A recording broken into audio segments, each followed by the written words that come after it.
બ્રહ્મ વિદ્યાનો પાઠ આજે 11મો પાઠ છે. દાસ ભાવ ઇક્વલ ટુ સાચો સત્સંગ.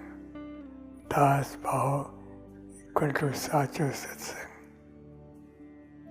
સત્સંગ દાસ જ રહેવાનું છે, બાપ નહીં.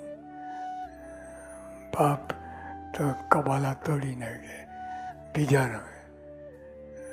હવે દાસ ભાવ અને દાસ ભાવ એટલે મહિમા, નક્કર મહિમા સમજીએ એટલે આનંદ બધી રીતે આપણને સુખ થાય.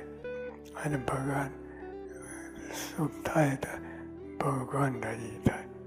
ભગવાન કેટલા બધા રાજી થાય એ બનતો છે. એટલે ભગવાન સત્સંગમાં આવીને ભગવાન રાજી થાય એવું કરવાનું છે. સદાન સ્વામી મહારાજ જય.